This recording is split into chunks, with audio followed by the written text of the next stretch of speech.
Fala, queridos, graças e paz. Vamos continuar nossa aula falando agora sobre a Igreja Metodista nos Estados Unidos. Lembra que eu falei que primeiro a Igreja Metodista ela foi organizada como igreja nos Estados Unidos a partir de 1771, quando da segunda viagem de Wesley para a então colônia britânica dos Estados Unidos. Naquele tempo, o que Wesley faz?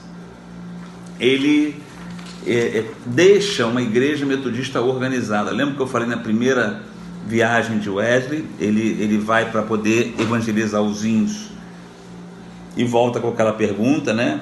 Quem me salvará? Quem me evangelizará?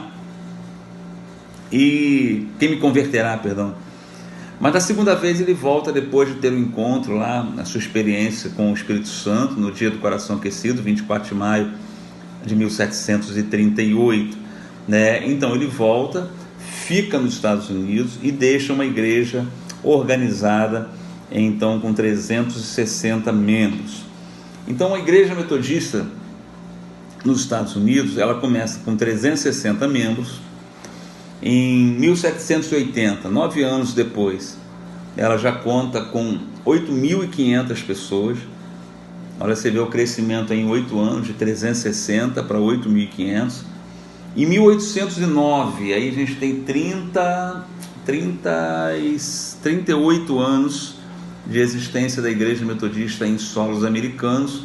Ela já está contando com 163 mil membros. Hoje ela é, junto com a Igreja Batista nos Estados Unidos, as maiores denominações evangélicas naquela nação, né? A Igreja Metodista nos Estados Unidos, ela possui diversas universidades, hospitais, que são hospitais de referência, né, naquela nação, né? E a gente percebe que eles têm uma marca muito forte ali nos Estados Unidos. De início, a Igreja Metodista Americana ela passou a se chamar Igreja Metodista Episcopal. Foi a primeira organização dela enquanto igreja, tá?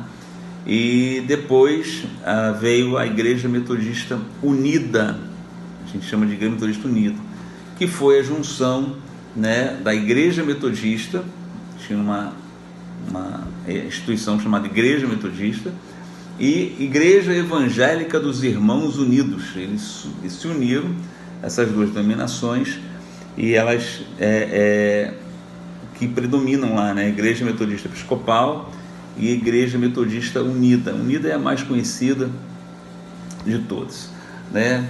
Mas foi a Igreja Metodista Episcopal que veio para o Brasil. A gente não vai se atentar tanto na questão da igreja americana, porque não nos interessa assim tanto a questão de como foi em solo americano, né? A questão do crescimento da igreja metodista nos Estados Unidos. É claro que assim, vocês vão se lembrar, quem assiste filme, da questão do Velho Oeste, né? O povo americano ele sai do leste, Oceano Atlântico, e vai atravessando, entrando para dentro do país em direção ao oeste, vai sair no Pacífico, Califórnia, né? Então, junto com essa migração de pessoas do leste para o oeste, foram também famílias metodistas, foram pastores metodistas, né? E eles foram levando a igreja, levando o metodismo para todo o território americano. Então, junto com aquelas missões, né, que haviam de pessoas em lugares do centro-oeste americano, você tinha pessoas também que eram metodistas, muitos missionários metodistas, muitas famílias metodistas, elas iam junto e levavam e se consolidavam ali como igreja metodista, né?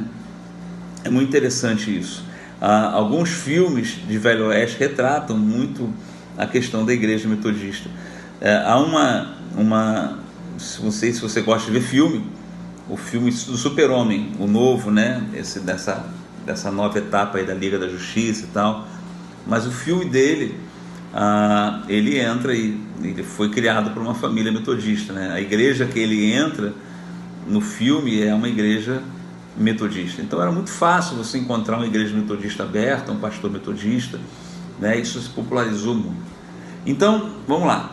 Basicamente, a igreja americana ela ficou então com essas duas igrejas, Igreja Metodista Episcopal e Igreja Metodista Unida. Hoje eles estão passando por um processo lá, possivelmente surgindo uma nova igreja que talvez volte a se chamar apenas Igreja Metodista, tá? Mas da Igreja Metodista Episcopal é que veio o metodismo para o Brasil. Quando é que começou a vir o metodismo para o Brasil? 1835. 1835 é a chegada do primeiro missionário metodista no Brasil, o reverendo Pitts. A Igreja Metodista Episcopal, aonde o reverendo Pitts ele chega? No Rio de Janeiro, tá?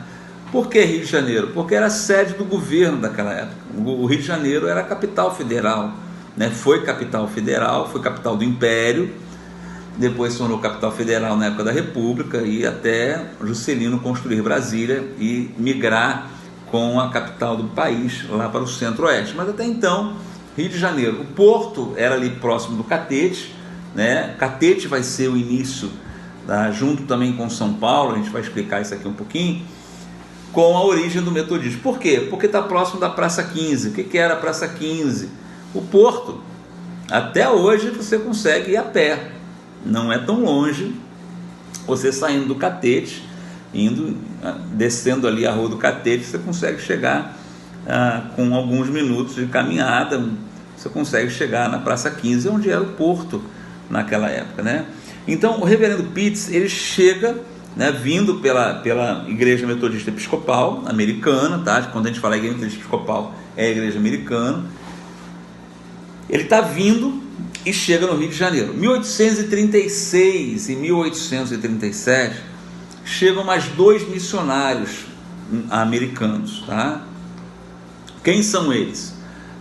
Reverendo Spalding e o reverendo Daniel Parrish Kidder, tá? Eles vêm com as suas famílias para o Brasil, tá bom, gente? Sempre que eu falar em Igreja Metodista Americana é episcopal, porque a Unida, se eu não estou enganado, ela foi criada na década de 60.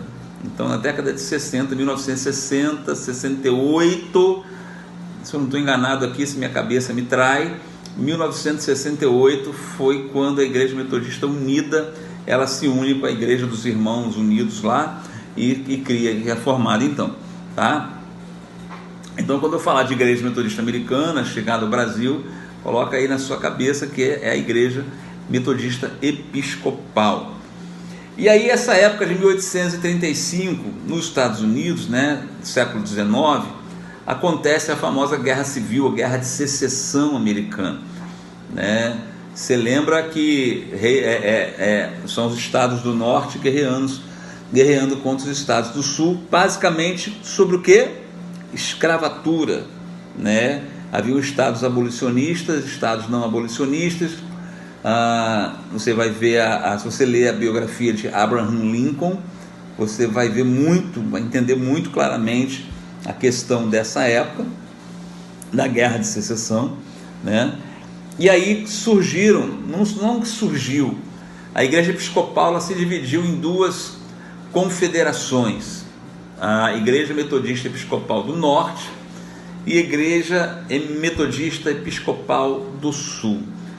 O metodismo que chega no Brasil é o metodismo vindo da Igreja Metodista Episcopal do Sul, não é a do Norte que envia missionários para cá, mas sim a Junta de Missões da Igreja Metodista Episcopal do Sul, é ela que envia missionários, envia pastores, envia obreiros para o Brasil, para iniciar então o movimento metodista e a Igreja Metodista no Brasil, tá? Em 1866, você pode ver que é distante, né? 1835 vem o primeiro, o reverendo Pitts. 1836, 1837, o reverendo Daniel Kidder, ele vai se estruturar mais no norte do país, né? Onde hoje é a Rema e a Remini, mas é mais naquela parte do norte lá. Mas você vê que tem uma lacuna de tempo. 1835 a 1866 são 29 anos, tá? 29 anos de tempo que as pessoas, que os missionários metodistas vieram para cá e começaram. Então há uma lacuna de tempo. Há de se convir que nessa época, né, século XIX, 1800, você imagina como é que é norte do país, como é que é aqui o Rio de Janeiro, como é que é o sul, centro-oeste, né? O Brasil ainda até hoje é uma grande nação. Então você imagina estabelecer naquele tempo uma igreja e uma missão. Mas em 1866 veio um outro pastor para cá e se estabeleceu no Rio de Janeiro, chamado Junius Steinham Newman. Reverendo Newman, ele se estabelece no Rio de Janeiro. Foi o primeiro pastor a se fixar no Brasil, tá? O Pitts, o Spalding e o Kidder, eles não se estabelecem, mas o Newman sim, ele se estabelece no Brasil, se estabelece aqui, se fixa a residência. Ele vem com a família toda, fixa a residência aqui no Brasil, né? E aí, quem era o Newman? O Newman foi capelão do Exército do Sul na Guerra de Secessão, pastor metodista, tá? Foi capelão. E a Junta de Missões da Igreja Episcopal do Sul-Americano designa ele para fazer missão ou na América Central ou no Brasil. Então ele tinha essas duas opções de escolha, né? E ele escolhe o Brasil e vem para o Brasil. Em 1867, um ano, ele vem para o Brasil e se estabelece no Rio de Janeiro. Ele sai dos Estados Unidos em 1866. Em 1867 ele chega no Rio de Janeiro. Do Rio de Janeiro, do Catete, a história fala que ele vai para Niterói, passa um tempo em Niterói, e de lá ele vai para uma cidade chamada Saltinho, em São Paulo, onde hoje é a cidade de Santa Bárbara do Oeste.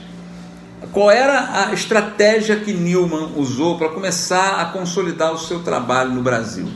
Ele pregava em inglês, somente em inglês, para metodistas, batistas, presbiterianos e quem mais estivesse disposto a ouvir. Essa é a expressão que é usada nos registros históricos, né? A quem mais estivesse disposto a ouvir. Então ele só ministrava e pregava em inglês. Em 1876, quase 10 anos depois, você vê como é que as coisas são espaçadas, né? Em 1876, a Junta de Missões americana envia o reverendo Hanson, John James Hanson, né? E o Hanson, o que ele teve de detalhe? Ele aprendeu português. Ele não ficou preso à língua inglesa. Porque você imagina como é que você vai estabelecer uma igreja num país de uma língua portuguesa pregando em inglês. Você vai ter um público muito restrito, né? Você vai ter ali os missionários, os ingleses, os americanos, os estrangeiros que vêm para o Brasil, mas vai ser muito, muito restrito. Em 1876 não. O que o Hanson faz? Ele aprende português e ele leva 10 anos para começar a estabelecer o trabalho fixo no Brasil. E ele, o que ele faz? Ele vai em Piracicaba, passa um tempo em Piracicaba, São Paulo. De Piracicaba ele vai para o Rio Grande do Sul, tá? Passa um tempo também no Rio Grande do Sul e depois ele vem para o Rio de Janeiro. E ele escolhe o Rio de Janeiro para propagar então o metodismo. E aí já falando português, já conhecendo, lidando com a língua portuguesa, tá? Em 1878 ele começa as pregações em inglês e português. Aonde? No Catete, né? onde a gente tem hoje a Igreja Metodista do Catete. Ele inicia ali. Gente, isso aqui é algo assim bem básico, tem muita coisa legal que a gente vai ter o prazer de passar isso pessoalmente para vocês, né, quando estivermos juntos. Nós vamos estar juntos aí em breve. Esse negócio vai acabar, essa quarentena vai acabar, em nome de Jesus, né? Tem muita coisa legal aí, e a gente vai ter a presença do pastor do Catete, pastor Carlos Eduardo, que vai também estar falando sobre isso, tá? Sobre a questão do metodismo ali no Catete, vai dar uma palhinha para vocês, contar um pouquinho da história da Igreja do Catete, né? Mas foi da Igreja do Catete que sai o metodismo, sai a propagação do Evangelho, porque ele começa a pregar ali em português e inglês, coisa linda, né? E aí o que acontece? Isso em 1878. Em julho de 1879, 4 pessoas de uma mesma família, a família Pacheco, elas são recebidas como membros da Igreja Metodista Episcopal do Sul no Brasil. Era assim que se denominava a nossa igreja. Igreja Metodista Episcopal do Sul dos Estados Unidos no Brasil, tá? Então eles foram as primeiras pessoas, 4 membros de uma mesma família, família Pacheco, sendo recebidas em 1879 na Igreja Metodista do Catete, aqui no Rio de Janeiro, tá? Então começa a se movimentar. A igreja tinha podemos dizer assim, 4 grandes campos: Rio de Janeiro, São Paulo, tá? Juiz de Fora e Rio Grande do Sul. É que São Paulo, você tinha São Paulo e Piracicaba, né? Então hoje são 2 cidades distantes. Então a gente coloca aí Rio de Janeiro, São Paulo, Juiz de Fora e Rio Grande do Sul, tá? O que acontece? Em 1886 foi realizada a primeira conferência anual na Igreja do Catete, ali no Catete. Seria hoje o nosso concílio, tá? Seria um concílio regional, concílio geral, mas eles chamavam de primeira conferência anual, e isso foi realizado no Catete. E em 1890, ou seja, 4 anos depois, o bispo Granberry, já ouviu falar nesse nome? Juiz de Fora? O bispo Granberry, americano, ele admitiu 4 brasileiros como diáconos. Olha que coisa legal, né? Como é que é a história da nossa igreja. Até hoje a gente tem o ministério de diaconia, né, na Igreja Metodista, mas os 4 primeiros obreiros, podemos dizer assim, brasileiros, eram 4 diáconos, tá? Que foram admitidos pelo então bispo Granberry, tá? Um bispo americano, nessa conferência de 1890, e eram 4 diáconos, não eram 4 pastores, eram 4 diáconos. Como pessoa jurídica, a Igreja Episcopal do Sul, ela entendia que precisava haver uma pessoa jurídica, uma empresa, tá? A igreja, ela é espiritual, tá? Lida com a palavra do Senhor, mas ela é uma empresa, né? Ela tem personalidade jurídica também.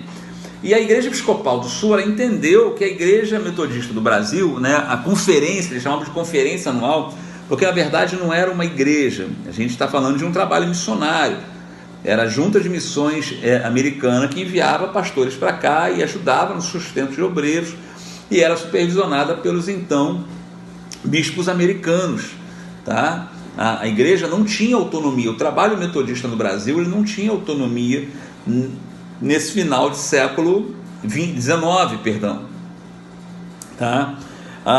Então assim, enquanto o Brasil era império, lembra da proclamação da República em 1889, até 1889 o então imperador Dom Pedro II, ele não reconhecia a conferência anual, né, que seria dar um reconhecimento jurídico à Igreja Metodista no Brasil. Ele não dava reconhecimento, ele não entendia que a conferência anual, o concílio, que seria hoje o concílio geral, né, ele não entendia aquilo como uma instituição jurídica, uma empresa jurídica, e ele não forneceu. Só depois, na época da República, que então a conferência anual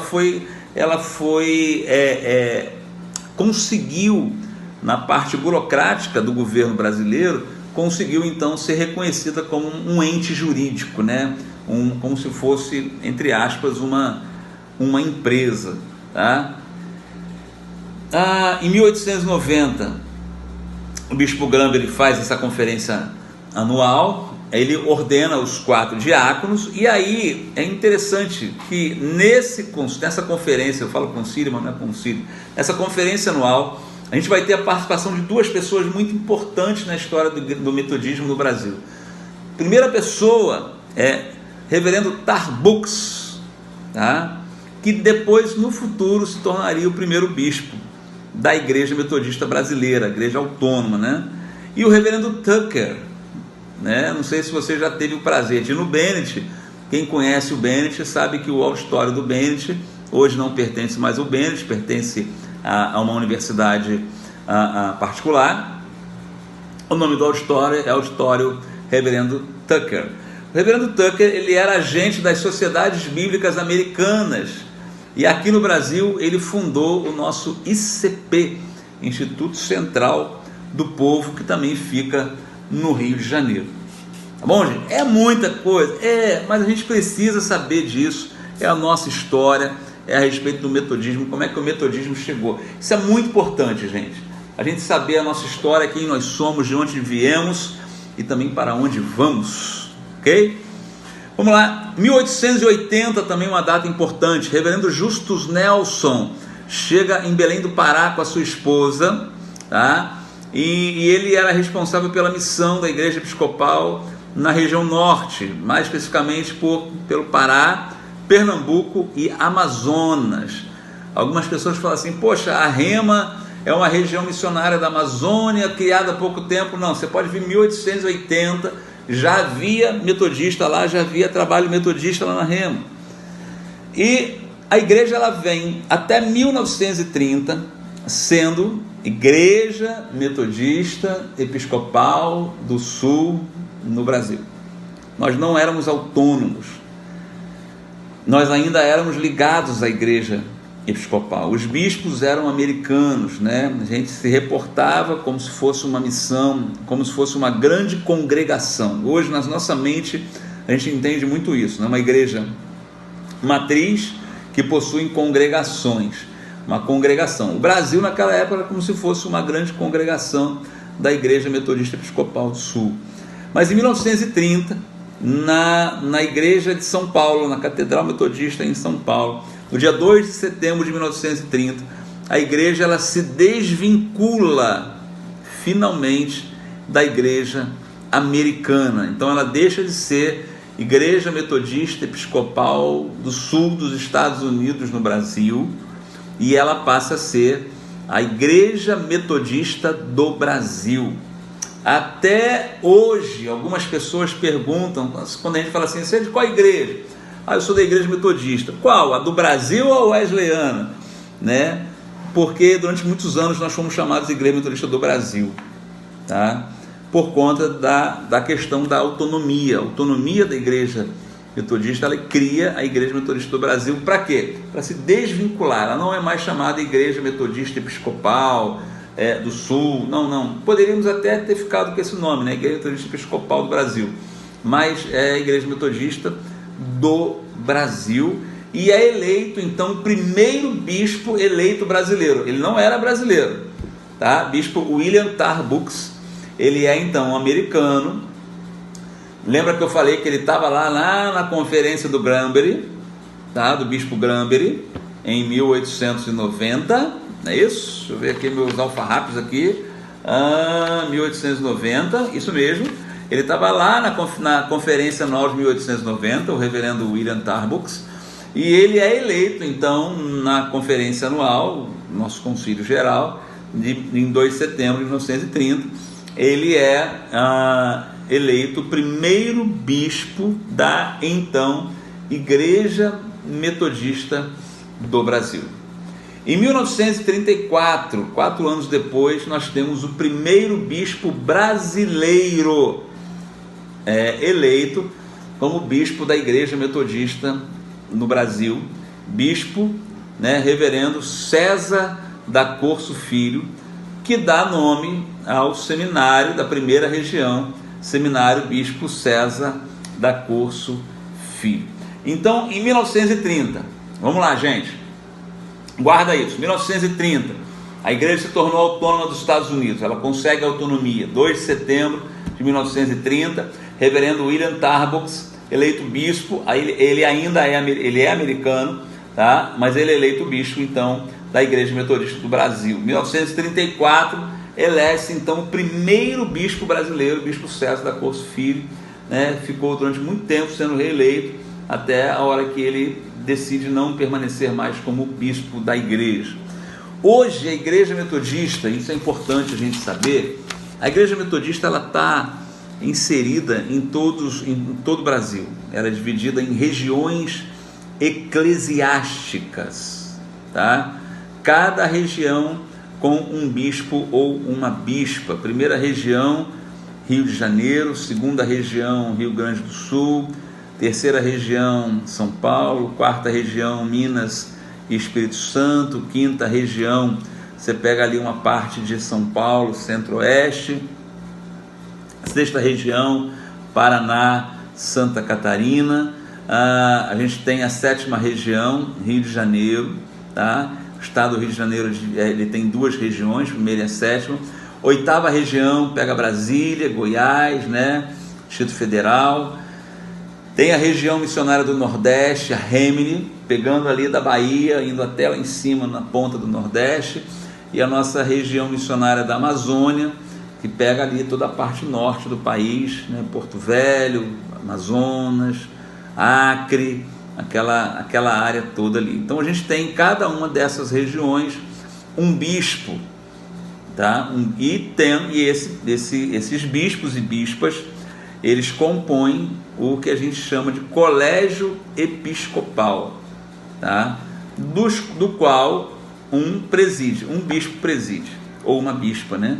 Preside o colégio episcopal, tá? A gente tem essa é a formação, essa é a visão da Igreja Metodista. Hoje, os irmãos percebam só, tendo começado de pequenos lugares, né? Igreja do Catete, Rio de Janeiro, cidade de Saltinho, Santa Bárbara do Oeste, Juiz de Fora, Rio Grande do Sul, pequenas igrejas, trabalhos lá em Pernambuco, e hoje você tem a Igreja Metodista em todos os estados do Brasil, né? Presididas por um bispo ou uma bispa, eleitos nos concílios gerais, que são designados pelo colégio episcopal para presidirem uma região eclesiástica. Cada região eclesiástica, ela está subdividida em distritos, tá?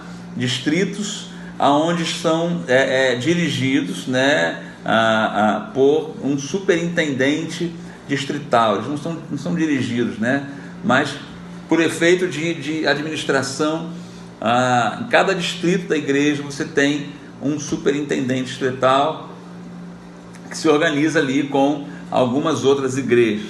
E depois do distrito você tem basicamente a igreja local, que ela é responsável por um bairro ou uma área geográfica, né? Às vezes uma igreja local ela abrange mais de um bairro. Um distrito, por exemplo, ele pode abranger mais de uma cidade, que no Rio de Janeiro é muito tranquilo isso. A gente tem, por exemplo, na região metropolitana, se você pegar ali Baixada Fluminense, você tem distrito, como você pega ali 1 ou 2 cidades. Você vai para o sul Fluminense, por exemplo, você tem um distrito que pega várias cidades. E se você for para outros estados, também é muito, muito comum um distrito de determinada área a pegar aí algumas outras cidades. Mas você tem a igreja local, que ela é o quê? Presidida por um pastor ou uma pastora, com nomeação episcopal, tá?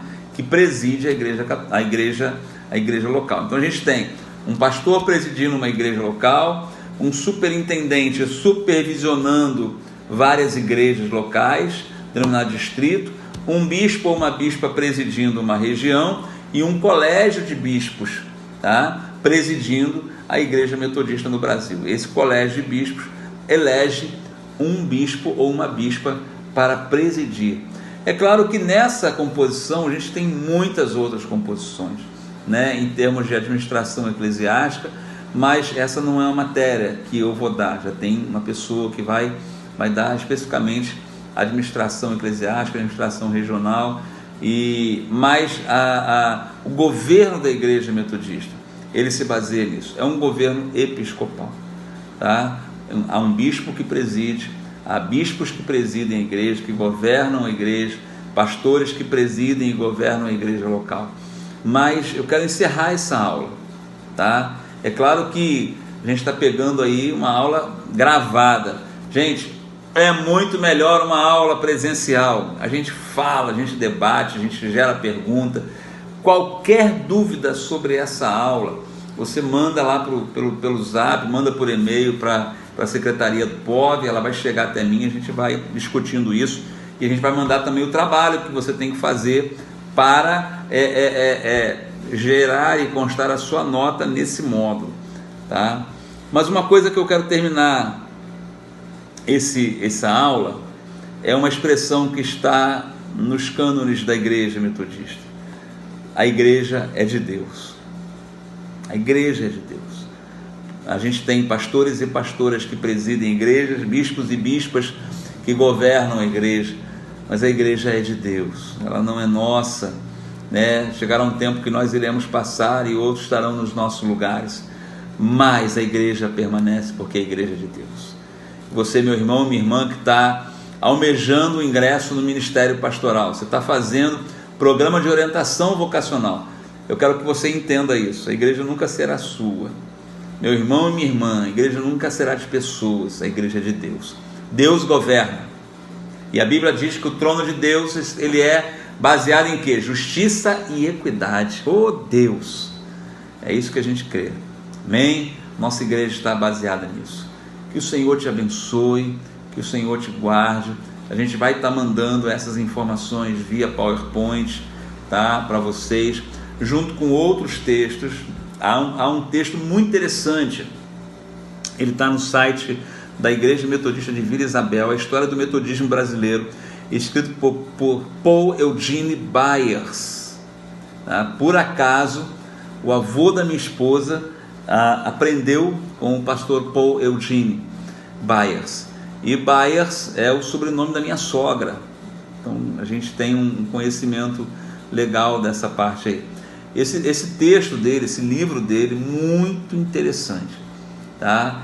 Tá no site da Igreja Metodista de Vila Isabel, mas eu já peguei o PDF e a gente vai estar encaminhando para você, junto com o trabalho, tá, que a gente está propondo você a fazer, e também como literatura, para você aprender um pouquinho. A escrita, tá, é o PDF do livro. Então você imagina aí um livro escrito na década de 50, às vezes algumas palavras, algumas escritas são diferentes da nossa hoje, né? Algumas expressões. A gente vai estar mandando isso por PDF para vocês. É uma coisa que, se você puder imprimir, ter, né, guardar com você, é muito importante. Vai dar muita base para você entender. Uma outra coisa que a gente vai estar mandando também sobre a história do metodismo, a gente vai mandar um PowerPoint do pastor Eliseu Gomes, tá, que fala sobre a via paralela, aquilo que nós falamos lá da história da igreja no princípio, da igreja anglicana, toda a parte inglesa lá, como surgiu a igreja metodista, tá bom? Vamos orar. Pai, eu quero te agradecer por essa aula. O Senhor é bom, Pai. Nós não temos palavras para expressar a nossa alegria de termos o Senhor como nosso Deus.